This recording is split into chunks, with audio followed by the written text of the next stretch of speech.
Welcome into sportsbookreview.com. I'm Gary. And I'm Chris. And this is the college football show number 21 for 2021. We are going to hit on a ton of news today. The last week, we hit on a bunch of discussion topics, just hypotheticals and whatnot. This week, it's all real-time stuff that has gone on in the last week, and we are prepped for it. We are ever so close. We're in the 80s as far as days go until we get to college football. That's so right. I'm pumped about it. Before we get started, SBRpicks.com/NCAAF is your one-stop shop for all of your college football gambling content. Click over there. There's a link in the description. You can just click there and open it up as you're watching the show, listening, whatever. You know, we understand if you don't want to see our smiling faces as you are listening to the show, but if you want to watch us, that's okay too. We would appreciate that. If you are watching, of course, like the video for us. Make sure and subscribe to the channel and hit that little bell that's right next to it. It'll let you know when we have a new video out. Of course, we do this every week. So make sure you are subscribed and make sure you share the show out. Tell your friends. Tell them how cool this show is. That certainly helps us out as well. As far as the likes go, we get this thing up to 50 likes. That YouTube algorithm just takes off. So tell everybody you know. Tell everybody that watches the show. Make sure and like it when you watch it. The numbers have been going up. It's still technically the quote-unquote off-season, but people are stoked. People are fired up. There's big stuff happening. If you want to discuss a topic, if you want to give us something to talk about, or just critique us, we welcome that as well. You can jump into the comment section and start your own conversation. Tell us what you like about the show, what you don't, what you think about the topics that we talked about today. We want to hear your opinions. And if you don't have a YouTube account, you're old school, we're on Twitter. You can find me at GaryWCE. I'm at Chris B. Giannini. And you can also email if you are really, really, really old school. I'm Gary at winningcureseverything.com. And I'm Chris at winningcureseverything.com. We have got some big-time news to talk about today. The first topic, we'll go on and start off with that one. Georgia is adding Clemson transfer Darion Kendrick, all-ACC cornerback, and Eric Gilbert, who most recently was at LSU and then told everybody he was going to transfer to Florida, but then he went back to LSU and had meetings with Coach O, and now all of a sudden he ends up in his home state with the Bulldogs. Now, my note that I put down here is Kirby Smart just buys all the expensive ingredients at the grocery store, tosses them in the pot, and expects it to come out tasting awesome every time. That's what he does. These are both former five-star athletes, both with questionable character concerns. And doing that gets you a lot of wins. Right. At some point in time, I would like somebody, I'm sure I'm going to upset Georgia fans, not name Notre Dame, a big-time team that they've beaten. Because they lost both years they played LSU back-to-back. One of those years LSU was great. The other year LSU, they were good. They were good. They weren't great. And they got blasted in that game. They got blasted in both games. They got beat pretty bad in both games. Hadn't beaten Bama. The one good year that Florida had recently, Florida's been on. They were in the cellar for a while. Yeah. They've taken advantage of the East being in the cellar. And that's not their fault. They're not losing a lot of those games. That's a good thing. They should be commended for that. But when they play big boy teams, they're not getting those wins. Yes, you are correct about that. This is why I'm critical of Kirby Smart as a head coach. Yes. They have the talent to where they should be Alabama too. Yes. And they're not close to that. I think that they could be this year. See, they could be, but you've said that a lot. I have said that a lot. You've been on the train of they're gonna get there at some point. I'm at a point where I'm tired of hearing it. When I see it, I'll commend them. I think that Georgia I think Kirby could be good if he just allows Monken to run the offense, right? Like it's kind of what Saban did when he brought in Lane Kiffin. It's get out of the way of the offense. Like, you know that you need to be able to score points. He's kind of been a drag for Georgia ever since he got there, right? Yes. He has chosen, obviously the biggest example, he chose Fromm over Fields. We get that. But if you look at the situation, Fromm had just taken them to a national championship game. It was the very next year. They were in contention with the guy that was and they had that lead. Guy. Yeah. No, hang on. This is where I blame Kirby, okay? The lead they had against Bama in the national championship game. In both years, 17 and 18. Should not have lost. Now, there are not a lot of coaches that would lose that game if they ever had that lead, if you could drop them in. He did things that put his team in bad situations over and over and over again. This is not a thing where Bama made adjustments. He didn't make any counter adjustments at all. He doesn't do that ever in games. That's coaching. Yes. That's coaching. I don't care about the recruit. I don't care about the car salesman stuff. At some point in time, you have to be able to take your team over and say, they're doing this. We have to counter with this or we're going to get beat. Yes. Yeah. And he doesn't seem to be able to do that. They just out-athlete everybody. I believe they get out-coached 9 of their 12 games. Very likely. I just think it's a fact where they're just so much better than South Carolina and Kentucky and Tennessee and all these other teams that just aren't very good. Yeah, there's no reason why Kentucky should be in a 14-3 game with Georgia. Yes. When Alabama, who was the same caliber of recruiting. That South Carolina team that beat them was bad. Yeah, very bad. Really, really bad. Yes. Yes. It's ridiculous. Anyway, that's my knock on Kirby. I'm going to continue to do it until he shows me something different. Getting all these players, that's amazing.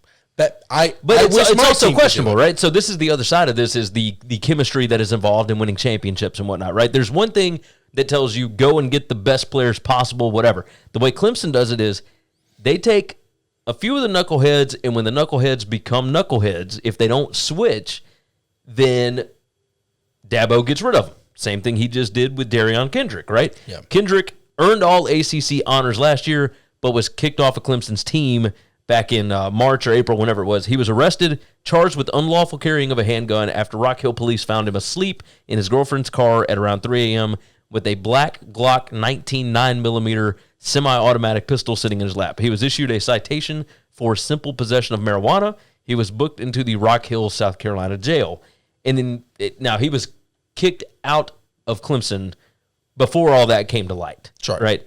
But obviously... But it was after that happened. There were problems at Clemson even before that because Kendrick had plenty of opportunities. He was one of those cases that he's really good, but do we want this around our team? You know? And now Georgia, of course, if he has changed his ways, and I don't think that this arrest or anything is going to get in the way of him playing. No, probably not. If there's eligibilities at all with either of these kids, it would have to be academic. That's right. And who knows what's going to go on with that. We did notice, I mean, you bring in 2 5-stars like this that look like they are ready to start immediately, and the numbers didn't shift at all. Like the futures numbers did not shift. Yep. So who knows what to make of this. But some of that is the numbers don't shift because they're already so high. They've already reached the ceiling. I think they bring, and I guess maybe not, a tight end and you know, whatever. Unless you're bringing in a big-time quarterback, I don't know that anybody's changing win totals anyway.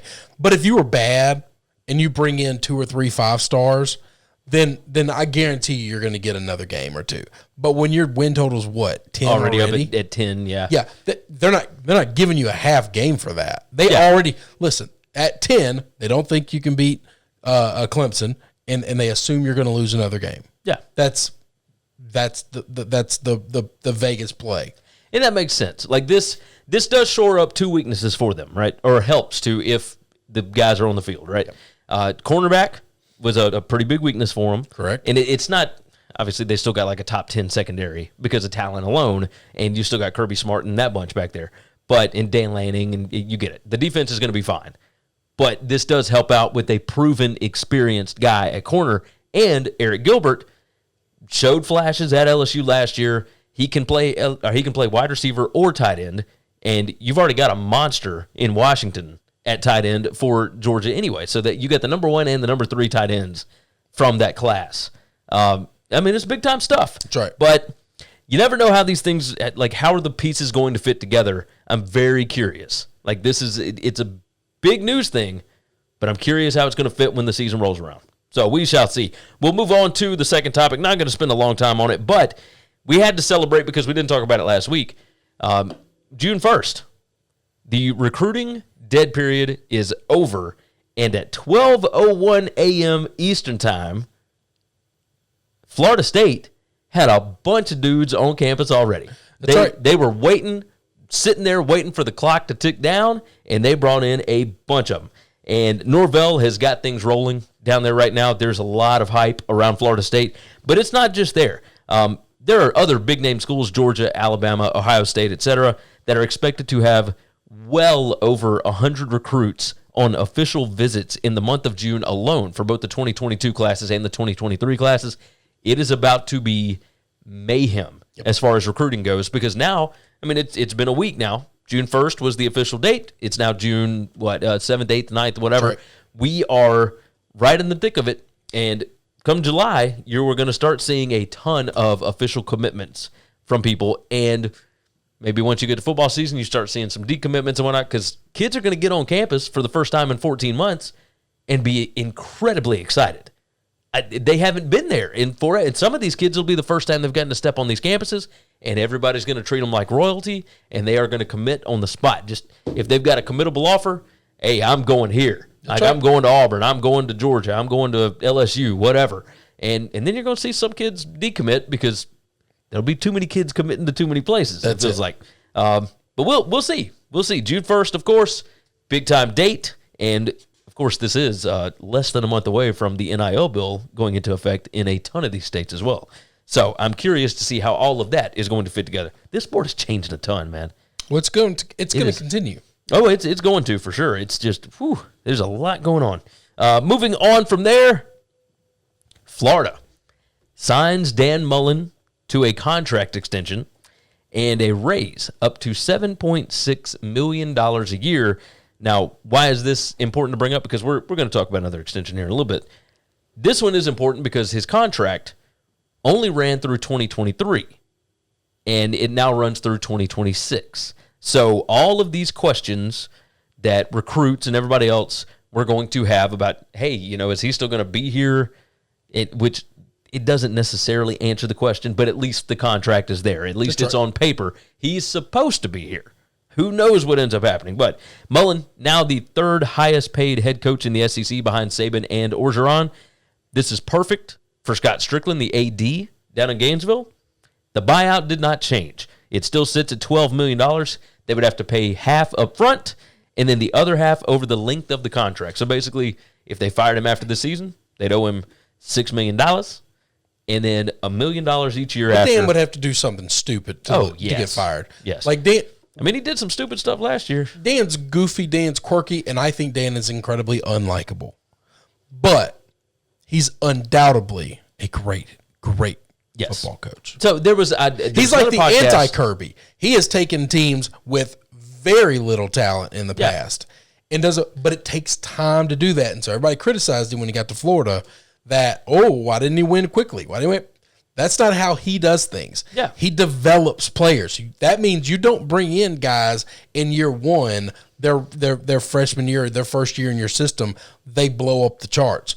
That doesn't happen. Year 3 stars look like 5 stars, and they change the game, and that happens all the time under him, but it took time. It most certainly did. It's strange to look at this past season because of the way that the schedule set up and everything, the way that their non-conference went. They never, in his first 2 seasons, they did not make an SEC championship game. This past year, they did. They ended up with 4 losses on the year. So the record is 8-4. That's right. But honestly, 8-4, they were better this year, even with the loss to LSU, even with the loss at Texas A&M, and then, of course, the loss to Alabama, the loss to Oklahoma in the bowl game. Yeah. They were still a better team. But, I mean, you could throw the bowl game out the window, right? Yes, most certainly. And probably the SEC championship game. Because all of those, I mean, they lost 2 regular season wins. No, they wanted to win the SEC title game. You're not throwing that out the window. They did not care about the bowl game. That we have seen this before. Teams that are this close and have a letdown and don't make it into the playoff. Why are they showing up? Yeah. And that's fine. That's fine. I'm not counting that. They hit the 3-loss team. His 3 losses, 2 of them are absolutely respectable, and one of them, he let LSU get them. I have no idea how that game happened, but... Well, I mean, honestly, he let A&M get them as well. Well, yeah, but I think A&M was a better team than them. Yeah. From top to, I actually think A&M is probably a better football team than them. You're probably right about that. Probably right. So it's going to be interesting, of course, to see what happens with Florida. Next up on the docket, the College Football Hall of Fame ballot. Now, Chris and I talked about this, and we could spend, honestly, an entire show discussing all 78 college football players that are on the ballot. And then, of course, you've got coaches as well. I'm just going to mention a few of them right off the top here. These are the ones that Chris and I both agreed on. Sean Alexander from Alabama, 1996 through 99. He is on there. Eric Berry from Tennessee, defensive back from 07 to 09. Let's see, Tim Couch from Kentucky, 96 through 98. That was Hal Mumme and Mike Leach and whatnot. That's right. Michael Crabtree from Texas Tech. That was 07 and 08. He, obviously, massive win over Texas. Everybody remembers that night on ABC. Had Texas Tech #1 in the country. Yes, which does not happen often. What's never happened before, and it never happened again. Kevin Falk from LSU, running back, 1995 through 98. Andrew Luck is on the list for the first time, 2009 through 2011. Those are just a few of the names. If you want to do yourself a favor, the National Football Foundation has the entire list up. The coaches on it, I'm not going to list them all off. Larry Blakeney from Troy, that's the only place that he coached. All-time winningest coach in Sun Belt history. Sure. He was 178, 113, and 1. That's a 61% winning percentage. Larry Coker is an interesting one because his winning percentage, he's got a .647 winning percentage, so 65% basically. But that's at Miami and at Texas San Antonio. So UTSA, he kind of helped start that program in FBS. And, he wasn't great. He was only there for 4 years. But they won games. They went to a bowl game. He did interesting things there, but he was 86 and 47 overall. He did win a national championship, didn't he? Was he the head coach of the 01 team? He was. At Miami, yeah, he won that game. So, let's see. Do they have let's see. For Larry Coker, posted a 60 and 15 record at Miami, including an astounding 35 and 3 record in his first 3 seasons. Led the Canes to consecutive BCS championship games, winning at the 2002 Rose Bowl, and became the first rookie head coach to lead his team to a national title since 1948. They beat Nebraska that year, Eric Crouch and that bunch. Led Miami to 3 Big East crowns, orchestrated a dominant 2001 offense that set a Big East record with 475 points scored in the regular season. So that one is going to be interesting to see because I think the overwhelming idea is he won with Butch Davis's players. So he's on the ballot. He's on the ballot. He's not in. No, he's not in. I'm curious, are the voters going to put him in? We'll see. So we will see. The other one the only one of these that I think is guaranteed getting in is Gary Pinkel. He was the head coach at Toledo from 91 through 2000, and then he took over at Missouri from 2001 through 2015. He is the winningest head coach at both of those programs. He took Missouri to the SEC East title multiple times. Yep. And that looking at it, it almost seems impossible. Like as soon as they joined the conference, they were a force immediately, even more so than they were in the Big 12. Yes. Once again, it's been like 2 decades of the East kind of just being really bad. Oh, yeah. This was 2013 and 2014, I believe, that... Yeah, that's right. Because they played Auburn and Alabama, and I lost both of those SEC title games, but still made it there over Georgia, Florida, Tennessee, Kind of crazy. Well, Tennessee was in its shambles at this point in time. Yes, absolutely. This is some of the lowest of the low at Tennessee in those times. Kentucky wasn't even close to being Kentucky now. I don't even know who the coach was at South Carolina at that time. That wasn't Spurrier. Well, yeah. that was Spurrier. Yeah, because Spurrier made it to the SEC title game before that. The year before that. That's right. It was like 2010 when he made it. Yeah. But yeah, Spurrier, he didn't leave South Carolina until what, 2015? No, and 16? He was kind of consistently second or third best team in the East. Yeah. It won a bunch of, 11 regular season 11 win regular seasons. A lot of regular season games. But no, it couldn't get over the Georgia and Florida. They had the dudes. Yeah. It Never makes lost sense. Never lost Clemson. The other name I wanted to bring up just for, obviously we're Memphis guys, Billy Jack Murphy, Yeah. Memphis, 1958 through 1971. Winningest coach in Memphis history, included an unbeaten season in 1963. He was the National Coach of the Year that season by the Detroit News and Missouri Valley Conference Coach of the Year 3 of the 4 seasons from 68 through 71. Took Memphis to its first ever bowl game, is a member of the Tennessee, Mississippi State, and Memphis Halls of Fame. So, would be kind of cool to see him in there. That's right. Doubt it's going to happen. He only coached at Memphis. He was, 91 and 44. Pretty crazy. So 67% winning percentage. Big time stuff there. Obviously, we love the Tigers. We're not massive, Memphis diehards, but we always like good things for the local team. So, next topic on the board has to do with your LSU Tigers. Okay. They parted ways with offensive line coach James Craig last week. Obviously, he joined the Tigers in 2018. They won the Joe Moore Award in 2019 when they had that devastating offensive line ahead of Joe Burrow and Clyde and all that good stuff. He was let go on Wednesday of last week. The reports were out on Thursday. I'm talking it was Wednesday afternoon. Hey, they're letting go of Craig. Like, what's going on? And then bam, Thursday morning, they're going to go hire Arkansas's offensive line coach, Brad Davis. Davis coached at Florida and Missouri before he joined Arkansas. He is considered an elite recruiter, an elite offensive line coach. He is an up-and-comer. He's a young guy. Yep. What do you think about this? I mean, it's late in the game. We talked about Ole Miss. He's not recruiting this year. No, obviously. I mean, he's recruiting for the next go-round. But I think LSU's offensive line will be fine.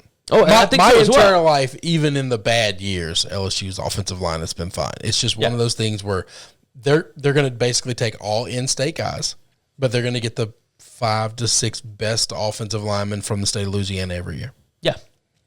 No, I don't think they're going to have any problem. I'm just, whenever you see something like this pop up, like this is well after spring practice. Yeah. I mean, we're into summer now. I mean, it could be a million reasons why. I mean, I never try to speculate too much of it because I just don't know. I mean, there is no telling. I got no clue why.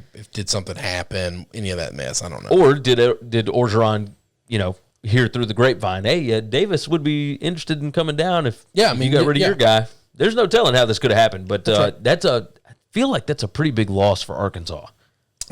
Probably. Considering their head coach was an offensive lineman and a great recruiter, I don't know. And an offensive line coach. That's what I meant. Offensive line coach and a great recruiter. I think he can replace whatever that is. And you don't want to lose the guy, obviously. And you definitely don't want to lose him in division. But it's one of those things where it doesn't hurt as bad as if it happened at another school where that guy's one of the best recruiters on the team. Yeah. No, I think you're right about that. Next topic on the board here. Did you see about Virginia Tech? Yeah, the kid under murder investigation?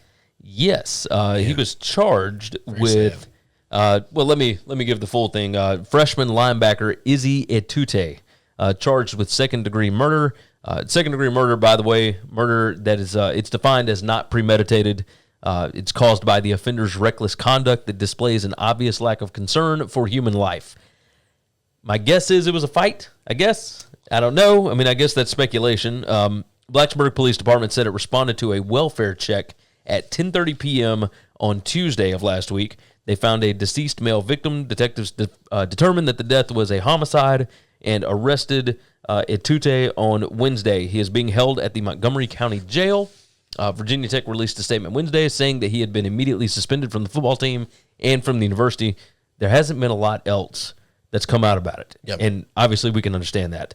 But, man, I mean, you don't exactly get those all the time. That doesn't come out a lot. This stuff doesn't happen very often. So you hate to see it, obviously, and that's like the most cliche thing that you can say. But, I mean, he's a 3-star. He was a freshman. It looked like he was actually going to be able to work his way maybe into the 2 deep or at least into the rotation. Yeah, start getting some playing time. That's all irrelevant. You kill somebody, doesn't matter. You can't so maybe taking this back to Fuente, like this is a big year for Fuente. That's right. And not that this reflects on him at all necessarily, but man, like a big year for him, hot seat kind of season. Yep. Not exactly the way that you want to start out, after spring practice, right? It's not what you want. I guess that's the easiest way to say it. Not what you want. Yeah. But, I don't even know how to discuss this topic. I mean, it's just... Well, we would just talk about it and say this is what he's being charged with, and as of right now, he's innocent until proven guilty. Yep. I don't know. Is he out on bail? As of now, probably, but it's probably like a massive number, and he's probably like under house arrest and something else. Like he might be a flight risk. I mean, Who knows? I have no idea how they're going along with this, but I mean, there's not a lot of news out about it. So, no. And obviously, that is for a good reason. So we don't know much about it, but that headline was fairly big. We will move off of that. Let's talk about David Shaw for a little bit. The Stanford coach is pissed. He is mad about the 9 a.m. local time start to kick off the season. They play Kansas State in Arlington, Texas on Saturday, September 4th. He was not happy about Oregon's game at Ohio State being at 12 p.m. Eastern time either. Those, of course, are 9 a.m. California time kickoffs. This is what he said. He said, I am pissed at Fox for our kickoff time against Kansas State. He told The Athletic. For Stanford in particular and Oregon to be going and playing in a different time zone and give us an early kickoff, to me, is incredibly disrespectful. It shows a lack of understanding of what we have to do and the way that time difference truly affects us. It shows a lack of care for our student athletes. That, to me, is something that is egregious, and I don't care who I piss off, but I think they're wrong, and a lot of people in our conference are upset too. A Fox Sports spokesperson declined to comment about Shaw's remarks. Fox has enjoyed strong ratings since launching its Big Noon package in 2019. 5 of that season's 10 most watched games aired in that window. That's right. That included 2 Oklahoma games, one of which, of course, Oklahoma, Texas. That's always a big one every year. But Michigan, Ohio State was in that time slot as well. But the noon kickoffs have proven to be very successful. I was going to say, they work. It said it has caused inconveniences for some of the participants and their fans. Joe Castiglione told reporters last week that he was frustrated with the disproportionate number of Oklahoma home games that have occurred at 11 a.m. It is 23 since the 2016 season, and the difficulties they pose for fans that travel in for the games. They, Fox, can say whatever they want to say. This is back to Shaw. He said, I don't want to hear shit about, it's great ratings. I don't care about the ratings, said Shaw. This is either complete disregard or lack of understanding how difficult it is to be a West Coast team that travels east and gets forced to play an early kickoff game. All right, now, let's kind of break this down a little bit. Okay. If the Pac-12 was a better football conference, they would not have this issue. Yep. Period. The issue right now is nobody gives a rip about Pac-12 football, and when it comes to Fox and all of these other things, no, they don't care about the student athletes. What they care about is getting numbers at that time slot. Correct. All of these conferences signed their souls away when they signed these TV deals for these mega millions of dollars. Correct. And when you can't come back and be mad about it now. No. Like, this is the first game of the year. Get your team to start going to bed at 8 o'clock or whatever. You, and then you don't have to do I that. understand that. These guys are machines, okay? Yes. These football programs, especially the Power 5 football programs that are getting put in these time slots, are big organizations. We have learned that these kids can do class without being on campus. Yes. When that game ends on Saturday the week before, which they don't have a game Saturday the week before, Monday, you fly your happy ass into town and you just stay in town all week. And you work on that time schedule. And now you're in that time zone. This is not a very complicated thing to do. No. This is not really hard. I understand that you don't like it. I understand that there's an extra expense here. Is okay, now we got more hotel rooms and we got to feed these guys. Well, you're feeding them on campus anyway, so I don't hear that. Like, the increase in money that this is going to cost is nothing compared to the contract and the money you're getting from Fox. Yes. A lot of teams have to play at 11 a.m. It's what happens. If you're going to go east and play teams, you got to know that that's part of it. Yeah. Agreed. And now the Alabama AD complained 2019, I guess it was, when they had multiple 11 a.m. games because it was 100 degrees in the stadium, and the fans are mad and all that kind of stuff. There's always complaints about something. Nobody wants to play the 11 a.m. slot. But when you sign a TV contract, Sure. you are going to have to play early a lot of times because you're not always going to be on the prime time spot. Sure. That's just the way it goes. That is, I will tell you, I'm just going to tell you, it doesn't matter. If you've got a great game coming on after game day, you're going to get mega numbers. Yes. You're going to get mega numbers. That's just, everybody in the country that's a college football fan is sitting at home watching game day. Yeah. Every one of us. Yeah, we're all doing it. Like it draws bigger numbers usually than the games. Than any of the primetime games. Than any of the games. Yeah. So that's called in the business a lead up. Yes. And you want that for your advertisers. You want that for anything. You're going to be compensated for it. And I'll tell you this, Fox would be in trouble if they only put Central Time Zone and Eastern Time Zone teams on the 12 o'clock slate, because it's going to do big numbers. People are going to watch those games. Those teams are going to become more popular because more eyes are on them. Well, but that's what they've now done. They have an unfair advantage. That's what they've done for the past two seasons, Yes. right? 2019, 2020. They put them. Now, last year they did do, who was it, USC and Arizona State at like 9 a.m.? Yeah. They did the same thing on like a Sunday with UCLA and Cal and like had them play early, but there was nobody in the stands. It wasn't, obviously he's not talking about the fans at all. He's talking about it shows a lack of care for our student athletes, which I don't buy at all. No. Like those kids can endure a lot. I promise. You're not giving them enough credit, David. But also, like, when you get into a new time zone, it only takes a couple of days to get adjusted to the new time zone. Yeah. Remember, this was a Larry Scott thing. This was the Pac-12 commissioner, like, on his way out of town. He was saying, maybe we need to start thinking about getting ourselves in that window, even though I know it's really early. Getting us in that window would help with the national perception, getting us more eyeballs. Remember, Stanford, out of all the schools to be complaining about this, which it's really funny. David Shaw is like usually this very well-tempered guy, like kind of chill, and now he's the one that's like pissed off about it. But Stanford, out of all of the FBS schools that are out there, they have finished second in the Heisman Trophy race more than any other school. I mean, think about the names: Andrew Luck, Toby Gerhart, Christian McCaffrey. That's right. Like, all of these, if they had a little more exposure. You remember Chris Peterson when he was at Washington, how much he bitched about the 10:30 p.m. Eastern time kickoff that they had to do all the time? Yeah. Like, we're always on so late, nobody's watching us. Like, okay, well, we'll toss you to the front of the line.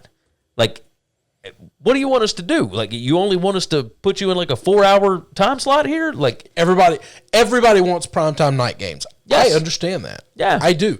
I'm an LSU fan. I'm furious when we don't have it. I don't even like playing on CBS because I want to be at LSU at night. 2:30 Central Time game. That's right. That's right. It is still hot and it is still the sunshine, and that's not what we do in Baton Rouge.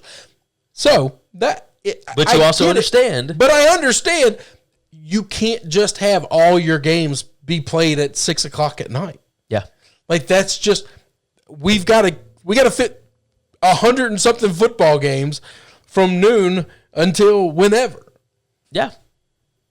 That is the way it goes. Obviously, we will see what happens when they sign their new deal. This is an easy thing to fix. It's an easy thing to fix. It just is. It's just get your guys there 3 or 4 days in advance. Yes. And I'm telling you, by game time, everybody's on the same body clock. Stanford did this before. They played at Northwestern. If it's opening week, they're not even on campus yet usually. School's not even in session sometimes, right? Before Labor Day? Yeah, well, this is Labor Day weekend. Yeah, Stanford won't be in classes. So these kids aren't even going to miss school. So you don't have to try to do like the weird everybody's learning online thing. This happened. Just fly their ass out and go. Didn't Stanford go to Australia a couple of years ago? Yes. I'm done. No, not just that, but I'm done, David Shaw. They also you think this guy's a top 10 coach in college football? They also went to Northwestern, 4 or 5 years ago, and played at now they lost the game. That was one of the years that they were 12-2. Sure, that's why he's pitching, by the way. They lost the game, and they had to play at 9 o'clock local time. I mean, it is what it is. Last news topic that we will discuss, Nick Saban has signed a contract extension.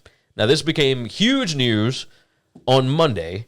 The new agreement will extend his current contract by three seasons to the 2028 year, and that'll be 8 years extension. Of course, he already had one through whatever, but it's going to keep him in charge of the Crimson Tide football program through at least February 28th, 2029, which is really strange that you would have a contract date through the end of February.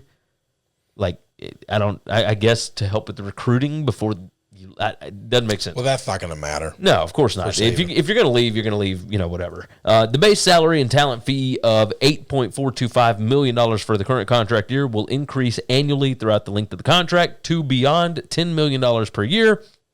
There will also be a contract completion benefit of $800,000 that's payable at the end of 2022, 2023, 2024, and the 2025 contract years. Saban will be 77 when this deal expires in 2028. And all of this is just funny papers. Yep. None of it matters. Whenever he decides that he wants to retire, he will retire. That's right. He already had a contract through 2025. That's 4 years from now. They could have tacked on 1 year. That's right. Like, this is, I guess, a good faith thing. Saban I came out and talked about it. I don't understand the purpose of it. Me either. I didn't really get it because he's going to be the coach at Alabama as long as he wants to be the coach at Alabama. As long as he wants to be there. He doesn't have a buyout. Yeah. He can walk away whenever he wants. Yes. Like, Alabama will not fire him. No. And he's not, at this point, I think we've realized he's not going to leave for another job. No, he's not leaving for another job. I mean, he'll be 70 years old this year. Like, that's not happening. So this is, it made huge news. There were all these emergency podcasts and all this different stuff. And it's so weird to me. And none of it matters. That's so weird to me. That whole thing is so. It's you saw on Twitter, it's all these people that were the rest of the SEC when they see this contract. It's like, but it doesn't matter. No. Like, none of this matters. He could retire after this year. Yes. He could retire. He could coach for another 10 years. And then, guess what? He could wake up tomorrow, walk into his athletic director's office and say, I want $100,000. Yeah. And guess what? And Greg Byrne would say, hold up, let me get my wallet. In 24 hours, he's going to find it. You want it in cash? You want us to wire it to you? You want it in Bitcoin? How you want it? You want some Doge? Yeah. How would you like that? I got gold bars. We'll find whatever you'd like. Thank you, sir. Oh, that's not in the contract? I'll just give it to you. We don't care. We just call. Could you imagine Saban saying, you know what? I'm not going to take money from here on. I just want you to pay me in Doge. I don't know that Saban knows what Doge is. No, absolutely not. He I bet if we tried to explain cryptocurrency to him, he would probably hit you. More than likely. But yes. Well, he'd probably hit me, but I've said a lot of horrible things about him. So. Well, but he would have to know how to search us out on the internet to be able to hear the horrible things. Oh, that's true. He doesn't know any of those. He doesn't know any of that. He has to have assistants set up his FaceTime calls and whatnot. So, like, I get it. I'll tell you when he retires is when Miss Terry tells him, "Hey, you're done." Like, that's what it is. I doubt that very seriously. I think at some point in time he's gonna say, "I want to go." Maybe he's got his. You're talking about a lady who has lived with him for this long, and he's never been around because he's always working. You think one day she's gonna wake up and say, "I want to see your ass all the time"? No, that's not gonna happen. Right. That day is never coming. His entire family is in Birmingham. That relationship that relationship works because he ain't around. You're not here. Coach O, 5 minutes into quarantine, gets divorced. Yep. No, you know what? I ain't doing that. I ain't doing this. Get your ass back in the locker room. Oh, you're gonna be here all the time? I'm out. Deuces. All right, let's close out the show. We're gonna talk about some. Do you want to add something to it? No. I know what we're talking about, and I've been tinkering with it. I've got like a list of 15 different names on this thing. I know. And the whole show, I literally keep moving one guy here, one guy there. I've got my 5. I'm locked into my 5. I'm not touching it. We're done. Let's do the show. So I put 7 down. I've got my 5. I've got my 5. When I hit that button, I just deleted all the other 10. Oh, so you deleted them. You ain't even. I'm not looking at them. We're not doing honorable mention or nothing. I've got my 5. I've been messing with it because it's bothering me every time I want to. Every time you move them around because you think, so there's no right or wrong to this. No, there's no. It's what I want to talk about. We're on the 5 that I want to talk about. All right. Because one of these is ridiculous. Can I go first? Sure, I'd love for you to go first. Okay, these are the top 5. Is there any order you got? Yes and no. Like I've kind of got them in order. Sure, kind of. Okay. But either way, let me. I'm curious if we have any of them the same. How about I explain? Yeah, let's tell what we're actually talking about. These are because I just took that over. I apologize. You're good. These are the top 5 best head coaching hires of the modern era. Now, obviously, that's a very generic thing. The modern era is when Gary explained what the modern era was. It's a very loose term. It's 1998. Basically, there are guys watching this right now that weren't born in '98. So the reason I say that's when the BCS started, right? I had a phone that was attached to a wall in my kitchen. All of mine. No, maybe not. I've got one that was in the '90s. Everything else, other than that, was after. All of mine are pretty modern. 2006. All of mine are pretty modern. All right, so I'm going to start us off. My first thing here. Let me write my time down just in case we decide to tag it like that. Army hired Jeff Monken. Okay. Now, that was 2014. Mm-hmm. The 6 coaches prior to Monken combined for 3 winning seasons in 23 years. They had a combined record of 84 and 181. Army was dreadful for more than 2 decades. Rich Ellerson, Stan Brock, Bobby Ross, John Mumford. Y'all don't even remember these names. Todd Berry, Bob Sutton. Monken has achieved the school's 2nd and 3rd double-digit win seasons in history. In 2017 and 2018, he has gone 43 and 21 in the last 5 seasons. He has completely turned that around, like shifted the whole thing. So I put Jeff Monken as number 1 because Army used to win national championships back in the 40s, 50s, whatever. And I'm not expecting them to win national titles right now, but they are at least at a point where they are very highly respected at this point, right? Okay. And so I've got him at number 1 here. Okay. My number 1, God, I kind of feel weird even going in this direction. My number 1's Brian Kelly at Notre Dame. Okay. Think about what Notre Dame went through before Brian Kelly. Yes. Lou Holtz was special there, won a national championship a long time ago, and then he wasn't great for a while after that. And then they just went through a list of failure. Yes. You're talking about, I'm going to say, especially at this time, the most important university in America that's not Harvard. I think Notre Dame has a lot of so many Heisman Trophy winners went through for there. Yeah. Like at that point in time, you're thinking of Joe Montana. You're thinking of Joe Montana being not when Brian Kelly was hired, obviously, but just through our life of growing up. Yeah, I mean, it's the most historical college football team. Yes, for college football. Ever. That's it. Them, failure after failure after failure, somebody had to stop that bleeding. I think that's actually a really hard thing to do, by the way. Oh, yes. Yes. Nobody wants to be the guy that follows the legend, but also when a team's on coach 5 or 6 after following a legend, it's just, and everybody before you has been a failure. That's a really tough thing to do. Oh, yes. To take them to heights that I never thought they would get back to. To play in a national title game, that's a big deal. Yes. I mean, everyone only remembers that they got steamrolled, but nobody remembers the fact that they had to get there. Yeah. And look at the strength of schedule that they play every year. I talk about this. I'm obnoxious when I talk about this. That they do play consistently the most difficult schedule as anybody in the country. That year that they made it to the BCS title game, now they got steamrolled by Alabama. Probably would have gotten steamrolled by Georgia as well. Probably. But don't forget, they still had to face a Bob Stoops team in Norman, Oklahoma to get to the national title game. And of course, they're typical Stanford and USC and so forth and so on. He has done a fantastic job. 2 playoffs and a national title game. I think him turning Notre Dame back into a football power. Not the problem is our perception is skewed. Well, it's because everything is playoff. Well, no. It has become Alabama, Clemson are now the new standards. Well, and Ohio State. But if you they made it to the playoffs just as many as Ohio State. They haven't won one. Well, I mean, Ohio State won the first one, and I think that's why they get a pass. Yeah, everybody, because they out recruit everybody not named, Clemson, right. Whatever. But the thing is yeah, okay. So take those 3 out of it. Everybody else, they're on that plane. LSU's won one. They have been a better program than LSU since the time Brian Kelly's got there than now. Yeah.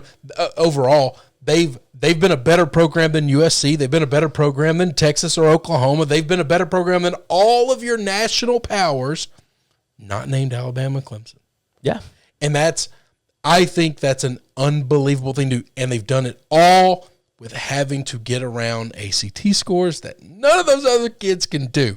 That's true. Half of LSU's football team wouldn't be able to get in school with Notre Dame. I do agree with that. Half is generous. It might be all of them. It might be the damn somewhere between 50% and 100% of LSU football players wouldn't get accepted in Notre Dame. And they got to compete against those guys. That's my school. Yeah. I use my school to do that. No, you're not wrong about that. My second on this list is Justin Fuente at Memphis. Oh. He was hired in 2012. Memphis was 5-31 in the 3 seasons prior to Fuente arriving. They were one on the verge. One of the worst programs I've ever seen in my life. They were on the verge of not meeting the NCAA's FBS average attendance requirement because they were so bad. People were not going to the games. The school was 22-44 in 6 seasons under Rip Scherer. Fuente had a 26-23 record at the school. He went 4-8 the first year, 3-8 the second year, but then went 10-3 and 9-3 in his last 2 seasons. Now, he completely rebuilt the program.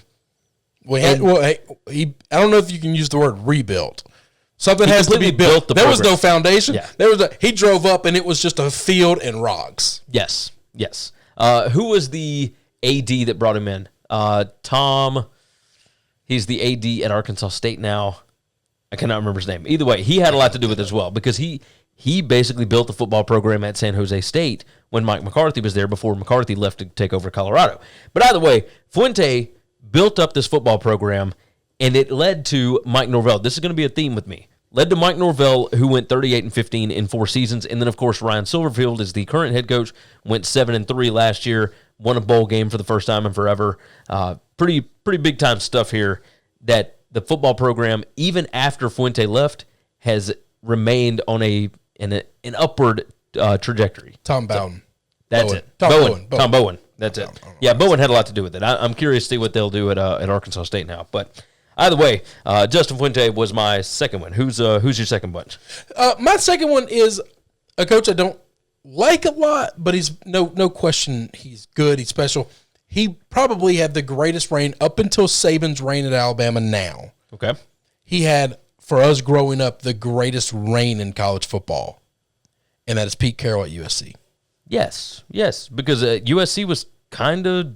Yeah, they were floundering. Yeah, floundering. The year, hang on, I'm trying to look before he got there. Anyway, it doesn't matter. But, they were not USC. USC was it, 98? Was the best program. I just had it. I think it was 1990. 2001. So 2001? He got there in 2001. Paul Hatchett was there from 98 to 2000, and then Larry Smith was before him. Yep. Yeah, USC was not great. Not great before he got there. And then, of course, in his... They do not have a coach from 92 into 98. I think that... Wasn't that John Robinson? No, that's not John Robinson. John Robinson was... A long time ago. Yep, it was John Robinson. Yeah. I'm sorry. The reason John Robinson's not there is because he came back. So he was up when he first got there in 76. Holy crap. That guy was old. Pete Carroll put together one of the greatest runs in college football history. I mean, there was a decade there where I know he's got on some sanctions. This is one of those situations where I just don't care about any of that stuff, all right? He got him in some trouble, played fast and loose with the rules. But if you ask every college football fan in America, your team can get in the trouble USC got. But before that, you got a decade of dominating college football. You play for a couple of national titles. You win one. Like, you got several Heisman Trophy guys. You're the most exciting football team in America for a decade. Everybody would take it. Would you take it? We'd all take it. We'd push our mama off a bridge to get it, okay? All of us. I just think he brought Southern Cal cool. And that's a weird thing to say because you just assume Southern Cal's always been cool. It kind of wasn't. They were good. They've always been good. They've never been cool like that. No, that was like Snoop Dogg hanging out at practice. That's right. Will Ferrell and Snoop Dogg didn't show up until Pete Carroll showed up. Yes. He understood what it took to win in that in that region, in that area. Yes. So that's the way it goes. I'm going to have a controversial one, I think. All right. My third one here is Art Briles at Baylor. Now, we've talked about Art Briles before on the show. You're not going to get any argument from me. No, of course not. Now, here's the deal. I feel about that. If we look at this purely as, like, ignore the scandal, ignore any of that, we're not going to discuss who was guilty, who wasn't, whatever. Briles built Baylor a fan base, made them believe that they could compete in the Big 12. They made the school take football seriously. Yep. Right? Briles, in 2010, delivered Baylor's first winning season since 1995.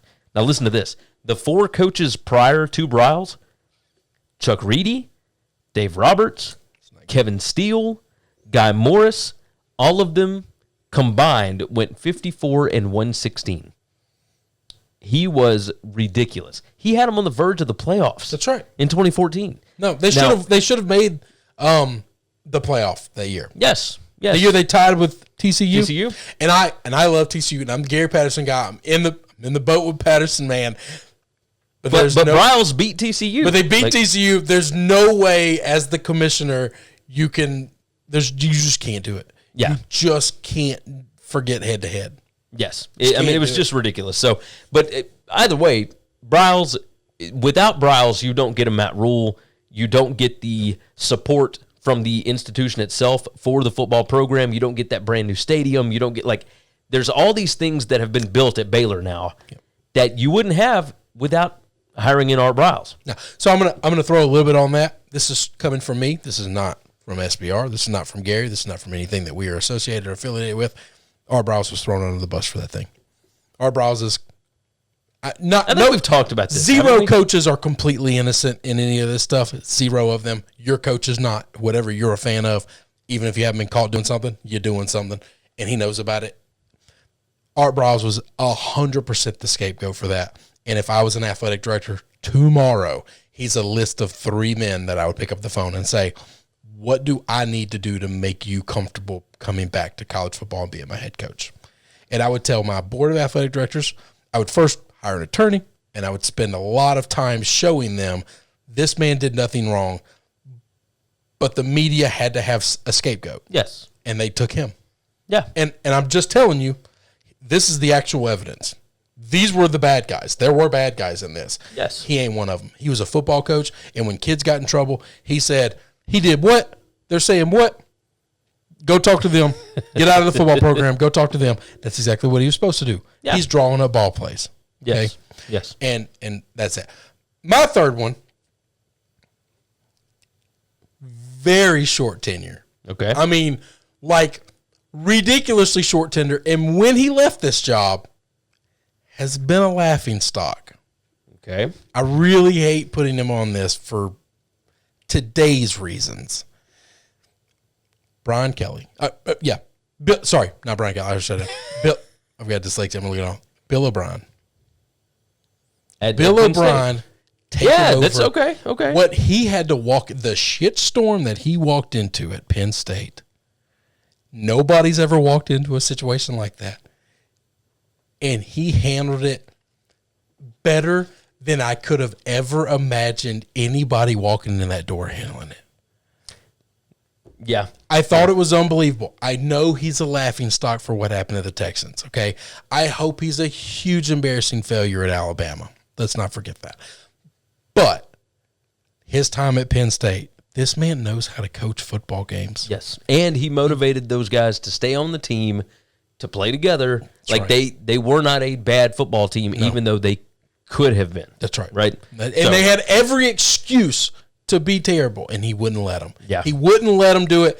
I hated Penn State that year. I rooted against them, and I saw how hard they were playing for him, and I said, these kids didn't do anything wrong. Why do I hate them? Yeah. That's insane. This is stupid. I found it very endearing. I began to cheer for them. I wanted good things for them. I thought what he did was really special. Maybe more special than anybody else on my list. Yes. Yes. Almost had him number one.